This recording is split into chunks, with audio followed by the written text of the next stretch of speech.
So ಪ್ರತಿದಿನ clear ಆಗಿ cleanse ಮಾಡ್ಕೊಳ್ಳಿ, ನಿಮ್ಮ ಆರನ ಕ್ಲೆನ್ಸ್ ಮಾಡ್ಕೊಳ್ಳಿ. ಅದ್ರ ಜೊತೆಗೆ ನಿಮ್ಮ ಜಾಗವನ್ನ ನೀಟಾಗಿ ಹೈಜಿನ್ ಆಗಿ ಇಡೋದಕ್ಕೆ ಪ್ರಯತ್ನ ಪಡಿ. ಅದನ್ನ ಒಂದಿನ ಕ್ಲಿಯರ್ ಮಾಡಿಬಿಟ್ಟು ನೆಕ್ಸ್ಟ್ ದಿನ ಎಲ್ಲ ಬಿಸಾಕೋದಲ್ಲ. ಸೊ ಈ ತರ ಪ್ರಾಕ್ಟೀಸ್ ಮಾಡಿ. ಮತ್ತೆ ಹಬ್ಬದ ದಿನಾನು ಅಷ್ಟೇ ತುಂಬಾ ಟೆನ್ಷನ್ ಮಾಡ್ಕೊಬಿಡ್ಬೇಡಿ. ಅವ್ರನ್ನ ಕರ್ದಿಲ್ಲ, ಇವ್ರನ್ನ ಕರ್ದಿಲ್ಲ, ಅವರು ಅರ್ಶಿನ ಕುಂಕುಮಕ್ಕೆ ಬಂದಿಲ್ಲ, ಮತ್ತೆ ನಾನು ಅರ್ಶಿನ ಕುಂಕುಮದಲ್ಲಿ ಬ್ಲೌಸ್ ಪೀಸ್ ಕೊಡ್ಲಿಲ್ಲ ಅಥವಾ ಸ್ಯಾರಿ ಕೊಡ್ಲಿಲ್ಲ, ಈ ತರದ್ದೆಲ್ಲ ಟೆನ್ಷನ್ ಇಟ್ಕೋಬೇಡಿ. ನಾನು ತುಂಬಾ ಖರ್ಚು ಮಾಡ್ಲಿಲ್ಲ, ಅವ್ರು ಅಷ್ಟು ಖರ್ಚು ಮಾಡ್ತಿದ್ದಾರೆ, ನಾನು ಅಷ್ಟು ಖರ್ಚು ಮಾಡೋಕ್ಕಾಗಿಲ್ಲ, ಅವ್ರು ಅಷ್ಟು ಕಾಸ್ಟ್ಲಿ ಸ್ಯಾರಿ ತಂದಿದ್ದಾರೆ, ನಾನು ಅಷ್ಟೊಂದು ಕಾಸ್ಟ್ಲಿ ಸ್ಯಾರಿ ತರಕ್ಕಾಗ್ಲಿಲ್ಲ. ಸೊ ಈ ತರದ ಫೀಲಿಂಗ್ ಎಲ್ಲ ದಯವಿಟ್ಟು ಇಟ್ಕೋಬೇಡಿ.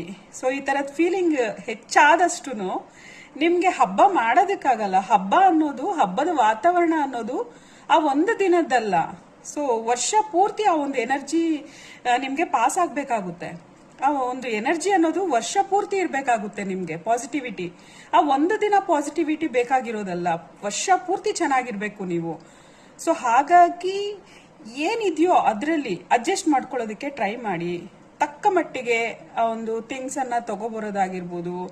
ಸೊ ಇರೋದ್ರಲ್ಲೇ ಖುಷಿಯಾಗಿ ಮಾಡೋದಕ್ಕೆ ಟ್ರೈ ಮಾಡಿ. ಮನೆಯಲ್ಲಿ ಒಂದು ಹಬ್ಬದ ವಾತಾವರಣ ಯಾವಾಗ ಬರುತ್ತೆ ಗೊತ್ತಾ? ಮನೆಯಲ್ಲಿ ಎಲ್ಲರೂ ನೆಮ್ಮದಿಯಾಗಿದ್ದು ನಗ್ನಗ್ತಾ ಪೂಜೆ ಮಾಡಿ ನೆಮ್ಮದಿಯಾಗಿ ದೇವರನ್ನ ಬೇಡ್ಕೊಂಡಾಗ ಎಂತ ದೇವರೇ ಆದ್ರೂ ನಮ್ಗೆ ಒಂದು ವರ ಅನ್ನೋದು ಕೊಡ್ತಾರೆ, ಅಥವಾ ನಮ್ಗೆ ಒಂದು ಪಾಸಿಟಿವ್ ಎನರ್ಜಿ ಅನ್ನೋದು ಪಾಸ್ ಆಗೋದು ನಾವೇ ಅಬ್ಸರ್ವ್ ಮಾಡ್ತೀವಿ. ನಾವು ತುಂಬಾ ತಲೆ ಕೆಡ್ಸ್ಕೊಬಿಟ್ಟು ತುಂಬಾ ಸ್ಟ್ರೆಸ್ ಮಾಡ್ಕೊಬಿಟ್ರೆ ಖಂಡಿತ ಏನೂ ವರ್ಕ್ ಆಗೋದಿಲ್ಲ. ನಾನು ತುಂಬಾ ಜನ ನೋಡಿದೀನಿ, ತುಂಬಾ ಮನೆಗಳಲ್ಲಿ ನೋಡಿದೀನಿ. ಲೈಕ್ ಹಬ್ಬದ ದಿನ ಕಿರ್ಚಾಡ್ತಿರ್ತಾರೆ, ಸಿಟ್ ಮಾಡ್ಕೋತಾರೆ, ಅದು ಆಗಿಲ್ಲ ನೈವೇದ್ಯ, ಇದಾಗಿಲ್ಲ ಪೂಜೆ ಆಗಿಲ್ಲ, ಒಬ್ಬರ ಮೇಲೆ ಒಬ್ರು ಬೈಕೋತಿರ್ತಾರೆ. ಸೊ ಈ ತರ ಎನ್ವಿರಾನ್ಮೆಂಟ್ ಇಟ್ಕೊಂಡು ನೀವು ಪೂಜೆ ಮಾಡಿದ್ರು ಅದು ನಿಮ್ಗೆ ಫಲ ಸಿಗೋದಿಲ್ಲ. ಸೊ ನೆಮ್ಮದಿಯಾಗಿರಿ. ಬಂದವ್ರನ್ನ ಒಳ್ಳೆ ರೀತಿಯಲ್ಲಿ ರಿಸೀವ್ ಮಾಡ್ಕೊಳ್ಳಿ, ಒಳ್ಳೆ ರೀತಿಯಲ್ಲಿ ಅವ್ರಿಗೆ ರಿಟರ್ನ್ ಗಿಫ್ಟ್ಸ್ ಅನ್ನ ಕೊಡಿ.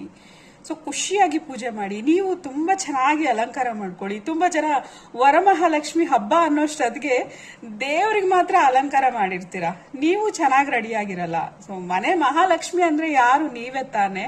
ಸೊ ದೇವರಿಗೆ ಒಡವೆ ಕೊಡೋಷ್ಟು ದೊಡ್ಡವರ ನಾವು. ಸೊ ಇರೋಂತಹ ಒಡವೆಗಳನ್ನ ದೇವರಿಗೆ ಸ್ವಲ್ಪ ಹಾಕಿ ನಾವು ಒಂದ್ ಸ್ವಲ್ಪ ಹಾಕೋಬೇಕು.